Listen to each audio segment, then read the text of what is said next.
June 14th, 2010. What began as an ordinary evening walk by Tiffany Morrison ended in a town's worst nightmare. A beloved librarian, a trusted friend, gone. But this isn't a story about a stranger lurking in the shadows. It's the shocking betrayal by someone close. Stay tuned because the twist no one saw coming is about to change everything. Tiffany Lee Morrison was born in 1980 in Kew, a small Mohawk community on the south shore of the St. Lawrence River in Quebec, Canada. She was the youngest of 3 siblings. Her family described her as sensitive, creative, and deeply kind. A child who loved animals, read poetry under her blankets with a flashlight, who dreamt of becoming a writer or a schoolteacher. By the time she turned 29, Tiffany had found her place in the world. She was working as a part-time assistant at the community library and volunteering, regularly leading reading circles for local children and organizing weekend art workshops. Tiffany also devoted time to the local animal shelter, caring for injured strays and helping with adoption events every Saturday. According to her friend's interview, she had this light about her. When she walked in the room, kids ran to her. Animals followed her. She didn't talk much about herself, she just showed up for everyone. She wasn't famous, she wasn't wealthy. But to those who knew her, Tiffany Morrison was a hero. June 14th, 2010. It was a mild summer evening. The sun was still visible past 6:30 p.m. Tiffany told her sister she was going for a walk around Lake Fairfield, a short, 20-minute loop she took often to clear her head.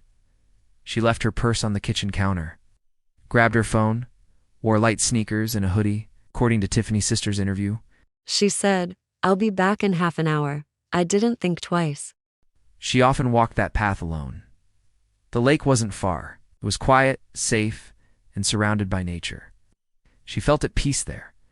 But as the sky dimmed, Tiffany didn't return home. Her sister waited, then waited longer.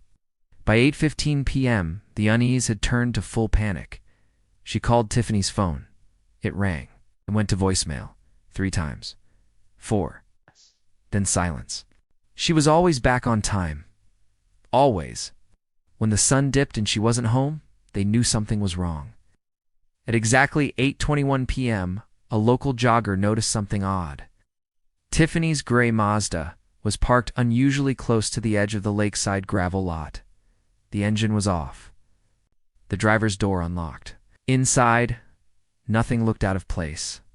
The seatbelt was buckled behind the driver's seat, a habit of Tiffany's, but on the passenger side was something deeply unsettling. Her cell phone, dead, discarded, lay alone on the seat. There were no signs of struggle, no broken glass, no dropped keys, just absence. It wasn't dramatic. It was worse than that. It was too clean.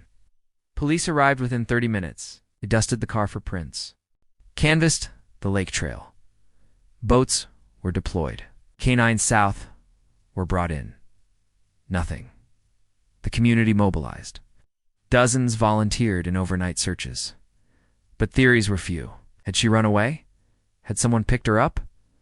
Why was her phone left behind? The lake is surrounded by trees. It's dark. They called her name until their throats hurt. But they never found a trace. It was like she vanished into the air. As hours turned to days, Tiffany's family spiraled into heartbreak. Her mother barely ate. Her sister slept beside the front door. Her nieces kept asking, "When is Auntie coming back?" According to Tiffany's mother, she would never just leave. Not her family. Not her students. Something happened. And someone knows what. The home became a headquarters. Each hour passed with a painful hum of hope fading. In the weeks that followed, inconsistencies emerged. Several reported sightings, none confirmed. Local businesses with security cameras. Some of them had already overwritten their footage by the time police checked. Tips trickled in. A white pickup seen near the lake. An unknown man asking for directions the same night. But nothing stuck. Everything felt just out of reach. Tiffany Morrison vanished without a sound. No screams, no witnesses. Just a parked car and a mother's worst nightmare. The night Tiffany Morrison disappeared, the people of Key didn't sleep. By 10 p.m., word had spread across social media, Tiffany was missing. That single sentence rippled through the town like thunder in a quiet valley. Facebook groups were created within hours. Posts bearing her image flooded local timelines. Help find Tiffany. missing near Lake Fairfield, bring her home safe. Kay had just over 8,000 residents, tight-knit, interwoven, and fiercely protective. Tiffany was not just a name. She was a daughter, a friend, a teacher, a giver. By sunrise on June 15th, over 60 volunteers joined police in the first grid search. The county sheriff's department deployed drones, boats, and trained cadaver dogs. ATVs rolled through muddy woodland trails. Divers scanned the lake bed in zero visibility. Police were covering every square foot. No tip is too small. Their priority is bringing Tiffany home. Despite the intense effort, the first 24 hours yielded no signs of Tiffany, no footprints, no discarded clothing, no calls from her phone. It was as if the trail had gone cold before it ever began. At a vigil held outside the school library where Tiffany worked, emotions ran raw. Teachers, students, and parents gathered to share stories not just of her disappearance, but of who she was. She had no children of her own, but she helped raise a generation. For the next 4 days, over 200 people signed up to search for Tiffany. Some brought dogs, others brought drones. Some just brought open hands and good hearts. They searched from 6 a.m. to midnight. They went through brush, swamp, gravel. Some of them hadn't even met Tiffany, but she was one of them. They organized into grid patterns, radioed updates, and marked clues with ribbon. But every day ended the same. With heartbreak, with silence. Local news stations picked up the story quickly. Soon, national media took notice. Reporters flooded the small town. Questions intensified. As the case gained attention, so too did rumors. Some suggested she met someone online. Others believed she'd been abducted and taken across the border. Some began to question whether police were doing enough. Was the perimeter large enough? Had enough people been questioned? By day 5, exhaustion set in.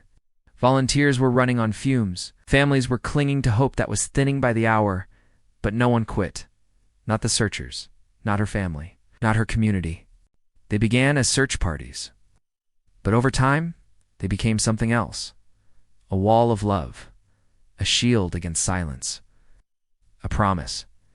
Tiffany Morrison would not be forgotten. They would find her, or they would never stop looking. In the days following Tiffany Morrison's disappearance, investigators scoured hours of surveillance footage, combing through every camera within a mile of Lake Fairfield. At 7:15 p.m., just 45 minutes after she told her sister she was going for a walk, Tiffany was seen entering a local convenience store. She purchased a bottle of water and a granola bar. Nothing seemed out of the ordinary until she left. She was calm, unhurried. She turned left toward the lake trail and vanished from camera view. But then came something unexpected. Just 8 minutes after Tiffany exited the store, another figure appeared. A man, wearing a coat strikingly similar to Tiffany's light gray windbreaker, who'd pulled tight, head down, and glancing nervously around. His entry wasn't remarkable. But what unsettled detectives was the direction he came from near Lake Fairfield. He bought nothing, spoke to no one, and exited quickly, heading back the same way Tiffany had gone. Despite enhancing the footage and releasing stills to the public, the man was never identified, and no one stepped forward. Not then. That same night, a couple walking their dog reported hearing raised voices on the far side of the lake near the old maintenance shed, according to eyewitness interview. It was 2 people. One was a woman, we're pretty sure. The other voice was deeper. It sounded like an argument. Then footsteps, like someone walked away quickly. At first, police believed it could have been a random encounter, perhaps someone unrelated to Tiffany. But further investigation brought the focus closer to home. When Tiffany left for her walk, she brought her phone. Though the battery died shortly after 7:30 p.m., her phone's metadata revealed something significant. Shortly before powering off, it connected briefly to a nearby Wi-Fi network belonging to someone she knew. That was their first real break. Phones may go dark, but metadata rarely lies. The Wi-Fi belonged to a man named Troy Stiers, childhood friend, occasional hiking partner. And as police would later learn, a man with secrets of his own. When questioned, Troy initially denied seeing Tiffany that evening.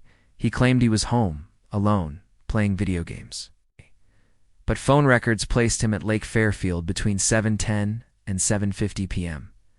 They had known each other for years. But recent messages revealed tension, unreturned calls, a strange voicemail.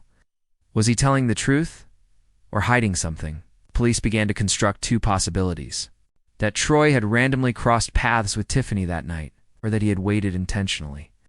In the weeks before she vanished, Tiffany told a friend that Troy had been off, that he kept showing up at the library, that he asked if she was seeing anyone. The pieces were falling into place, but not all of them fit. Despite suspicion, police had no physical evidence linking Troy or anyone to Tiffany's disappearance. No DNA, no fingerprints, no witnesses who could identify the man in the coat. Tiffany was gone. And the only person who might have seen her last was now the most mysterious figure in the entire case. As the timeline grew clearer, the truth became cloudier. Why was Tiffany walking alone that night? Did she meet Troy? Did she meet someone else entirely? And who was the man in the coat, still unnamed, still unseen? One image? One argument? One phone that went dark? Somewhere in that window is the truth. It had been 16 days since Tiffany Morrison disappeared. With no leads and pressure mounting, investigators turned to the lake. Lake Fairfield, a quiet, tree-encircled expanse that had now become the center of a desperate search. Then on June 30th, a diver's gloved hand emerged from the water, clutching a mud-caked object. Tiffany's phone. Still intact, submerged, deliberately discarded. The phone itself was nearly dead, but the SIM card and memory chip were salvageable. It offered a time stamp, last ping, and unbelievably something more. Just 10 feet from where Tiffany's phone was found, a blue latex glove lay partially submerged in the shallows coated in algae, barely visible. To most, it would have looked like trash. But to forensic analysts, it screamed possibility. Inside the glove's inner lining, investigators found what they were looking for: skin cells. A full genetic profile. It wasn't a stranger. It wasn't a local farmer. It wasn't someone random. It matched Troy Stiers. The same man who said he hadn't seen Tiffany that night. The man who said he was home alone. The glove changed everything. Within 24 hours, detectives obtained a search warrant for Troy's residence. They seized his phone, a laptop, several coats, a box of unused blue latex gloves from under the sink, hiking boots, and a gym bag that hadn't been moved in weeks. One of the coats retrieved bore a faint latex residue on the right cuff, consistent with glove friction. The lab matched the polymer blend to the same brand as the one pulled from the lake. Inside Troy's phone, investigators discovered a trail of deleted messages. Using advanced forensic software, analysts recovered fragments of conversations scrubbed, but not erased. One text, sent to Tiffany days before she vanished. "You're not being fair. We need to talk." Another said, "I'll be there at 7, just 10 minutes. That's all I ask." And then the final clue. The phone pinged at the exact area Tiffany's phone and the glove were found just minutes after her last confirmed sighting. Taken together, the timeline became undeniable. Troy was present. His DNA was on the glove, and he never once mentioned being near the lake that evening. The glove became the case's fulcrum, connecting physical location, forensic trace, and digital proximity. When news broke that Troy Stiers' DNA had been found on a glove near the recovery site, the public response shifted. It was no longer a sympathetic friend. He became the person of interest. With mounting evidence, prosecutors prepared to charge Troy Stiers with obstruction and possible manslaughter pending additional forensics. But there was a problem. No body. No cause of death. No direct witness. Despite the pressure, the Crown delayed formal charges. Troy was released, not cleared, but no longer detained. 2 weeks, one phone, one glove. In a mountain of questions, forensics cracked the calm. DNA told the truth, but justice remained out of reach. With a recovered phone, a matching glove, and a contradictory alibi. Investigators brought Troy Stiers back in for formal questioning. It was his third interview, but this time they weren't asking, they were confronting. But the evidence said otherwise. His phone had pinged within 80 meters of the lake between 7:20 and 7:50 p.m., the exact time Tiffany vanished. For the first time, Troy didn't respond. He blinked, looked at his shoes, and then he asked for water. Back at the station's tech lab, the digital team had built a minute-by-minute breakdown. It showed Tiffany's final communications and Troy's silent persistence. His messages, calm but repetitive, had increased in frequency in the hours leading up to her walk. Some were deleted, others recovered through encrypted backups. The final GPS ping from Tiffany's phone came at 7:38 p.m. near the northwest corner of the lake. At that same moment, Troy's device showed no movement, just lingering. He was trapped. The cracks in his story widened. For nearly 40 minutes, Troy remained defiant. Then the detective reached for a sealed plastic bag and placed it on the table. Detective. This was found next to her phone. Your DNA is inside it. That's not coincidence. And then, finally, he spoke. Troy. I didn't mean to. I panicked. We argued. It got out of hand. She yelled at me. She said she was done. I grabbed her arm just for a second. She slipped, hit her head. I didn't know what to do. Whether it was an accident or not, he didn't call for help. He didn't run to get police. He covered her body, took her phone, and walked away. When the confession leaked to local press, the community exploded. People who had searched beside him, cried with him, who defended him. The DA moved swiftly. A formal manslaughter charge was prepared pending autopsy confirmation once Tiffany's remains could be recovered, but the case was far from over. His confession opened one door, but left others wide open. Troy Stiers was charged with involuntary manslaughter and obstruction of justice. But almost immediately, his lawyers entered plea negotiations, citing mental stress and lack of intent. Judge. This court acknowledges the severity of loss, but it must weigh intent, law, and proof. Experts were brought in to profile Troy's behavior before and after Tiffany's death. The findings were alarming. Profiler. He exhibited patterns of covert control, passive manipulation, not overt threats, but guilt, pressure, presence. In the eyes of the law, it may have been labeled an accident. But in the mind of her family, it was the end result of months of unwanted attention. It had been nearly 6 months since Tiffany Morrison vanished into the summer dusk. What began as a missing person case evolved into something far darker, fraught with betrayal, silence, and slow-burning pain.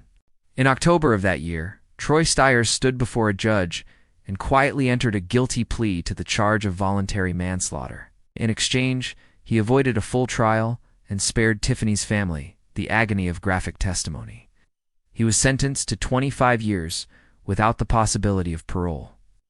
Tiffany's family sat in the front row, stoic, broken, proud. They didn't get all the answers, but they got a measure of truth. For some, healing comes in silence. But for Tiffany's family, it came through action. In the weeks following Troy's sentencing, Tiffany's family formed the Tiffany Morrison Safe Path Foundation, a grassroots safety initiative aimed at preventing future tragedies. According to Tiffany's sister, She died walking a route she walked 100 times. No cameras, no lights, no help. That has to change. through fundraising, donations, and local grants, the foundation installed over 2 kilometers of safety lights, SOS beacons, and memorial benches dedicated to Tiffany's memory. Technology didn't save Tiffany, but it told her story when she no longer could. The GPS pings, the deleted texts, the recovered glove. Together, they formed a chain of truth that no lie could break. Meanwhile, the community learned that vigilance is a shared responsibility. Neighbors formed night watch patrols. Volunteers installed security cameras funded by Tiffany's foundation. And weekly community walks were organized under her name. Perhaps the most devastating truth of all was this: the danger wasn't hiding in the dark. It was standing in the light, smiling, familiar. Tiffany's story is a reminder to look closer, to listen more carefully, to speak up. No matter how uncomfortable the truth may be, the law punished Troy.